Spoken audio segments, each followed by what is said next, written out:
Assalamualaikum warahmatullahi wabarakatuh.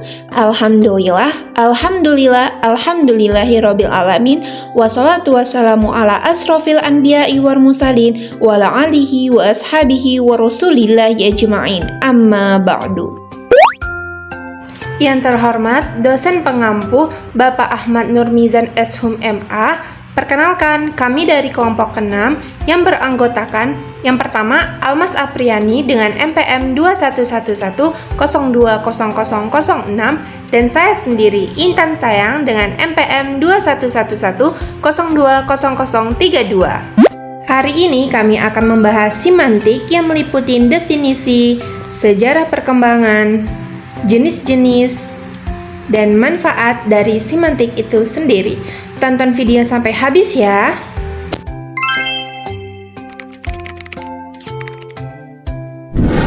Mengenai definisi semantik. Semantik dari bahasa Yunani yaitu semantikos, yang berarti memberikan tanda penting dari kata sema atau tanda. Adalah cabang dari linguistik yang menyelidiki tentang makna bahasa. Nah, pengertian semantik itu sendiri ada banyak sekali. Salah satunya menurut para ahli. Yang pertama, Charles Morris mengemukakan bahwa semantik yaitu adalah sebuah ilmu yang menelaah hubungan-hubungan atau tanda-tanda dengan objek-objek yang merupakan wadah penerapan dari tanda tersebut. Dan yang kedua, ada J.W.M. Firher. Menurutnya, semantik merupakan teori arti maupun makna, yakni sama-sama memiliki cabang dari semantik bahasa yang menyelidiki makna atau arti. Dan yang ketiga ada Abdul Chair. Menurutnya semantik adalah ilmu tentang makna atau tentang arti, yaitu salah satu dari 3 tataran analisis bahasa yang meliputi fonologi dan semantik.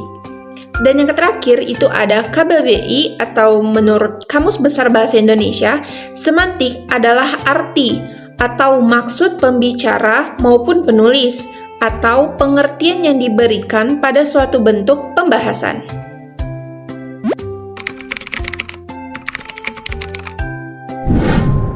Selanjutnya ada sejarah perkembangan semantik. Istilah semantik baru muncul pada tahun 1984 yang dikenal melalui American Philological Association, yaitu organisasi filologi Amerika. Dalam sebuah artikel yang berjudul Reflection Meaning, A Point in Semantic, istilah semantik sendiri sudah ada sejak abad ke-17. Bila dipertimbangkan melalui frase semantik filosofi Ricine pada tahun 1825 sebagai salah seorang ahli klasik mengungkapkan bahwa konsep baru tentang grammar atau tata bahasa yang meliputi 3 unsur utama, yakni etimologi, sintaksis, dan semantik. Berdasarkan pemikiran Racine tersebut, terbentuklah menjadi 3 masa dalam masa perkembangan semantik. Yang masa pertama yaitu meliputi setengah abad termasuk di dalamnya kegiatan Racine. Maka ini disebut masa Ullmann atau underground period. Masa kedua yakni semantik sebagai ilmu murni historis karena adanya pandangan historikal semantik dengan munculnya karya klasik Brill pada tahun 1883. Nah, pada masa perkembangan yang ketiga, studi makna ditandain dengan munculnya karya filolog Swedia Gustav Strand pada tahun 1931 yang berjudul Meaning and the Change of Meaning with Special Reference to the English Language Strand. Nah, dia melakukan kajian makna secara empiris pada karya filolognya tersebut.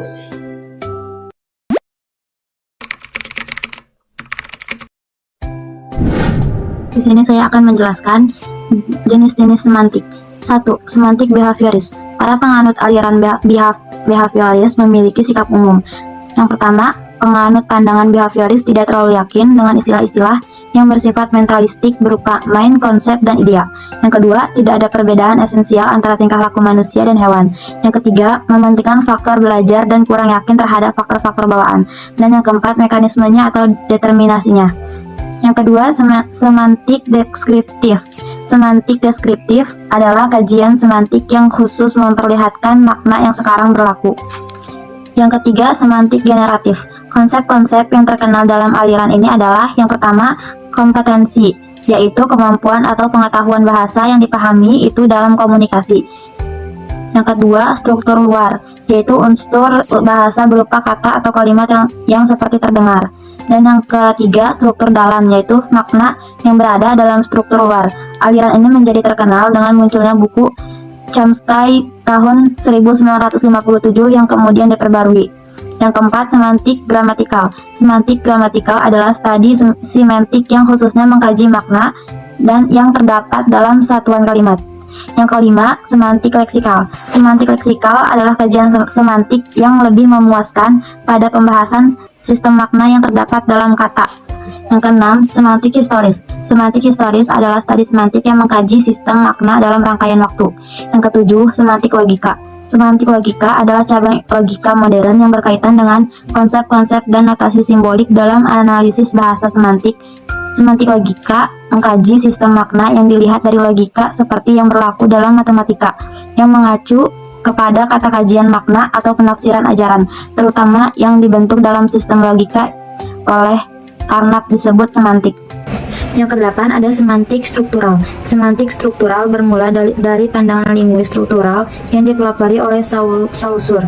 Penganut strukturalisme berpendapat bahwa setiap bahasa adalah sebuah sistem, sebuah hubungan struktur yang unik dan terdiri dari satuan-satuan yang disebut struktur.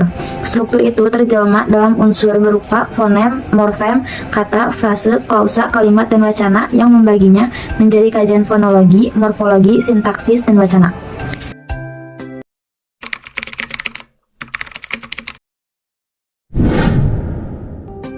Manfaat semantik. Pengetahuan semantik akan memudahkan para penulis seperti jurnalis dalam memilih dan menggunakan kata dengan makna yang tepat dalam menyampaikan informasi kepada masyarakat umum. Tanpa pengetahuan akan konsep-konsep polisemi, homonimi, denotasi, konotasi, dan nuansa-nuansa makna tertentu akan sulit bagi mereka untuk dapat menyampaikan informasi secara tepat dan benar.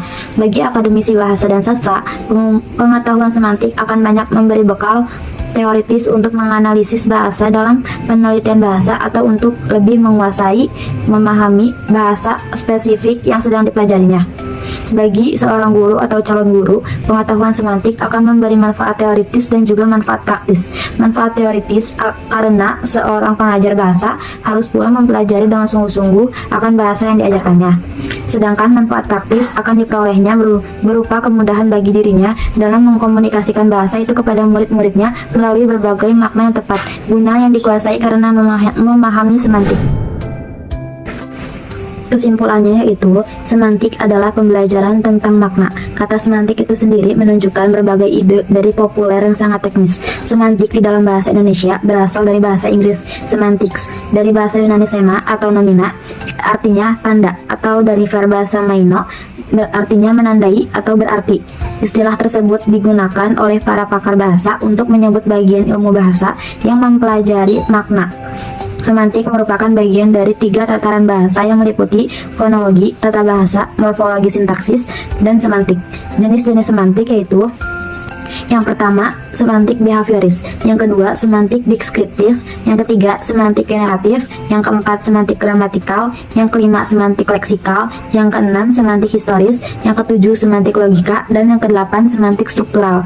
Pengetahuan semantik akan memudahkan para penulis seperti jurnalis dalam memilih dan menggunakan kata dengan makna yang tepat dalam menyampaikan informasi kepada masyarakat umum. Tanpa pengetahuan akan konsep-konsep polisemi, homonimi, denotasi, konotasi, dan nuansa-nuansa makna tertentu, akan sulit bagi mereka untuk dapat menyampaikan informasi secara tepat dan benar. Sekian materi dari kami yang dapat kami sampaikan. Lebih dan kurang kami mohon maaf. Jika ada yang ingin dipertanyakan, kami persilahkan. Wal akhir, assalamualaikum warahmatullahi wabarakatuh.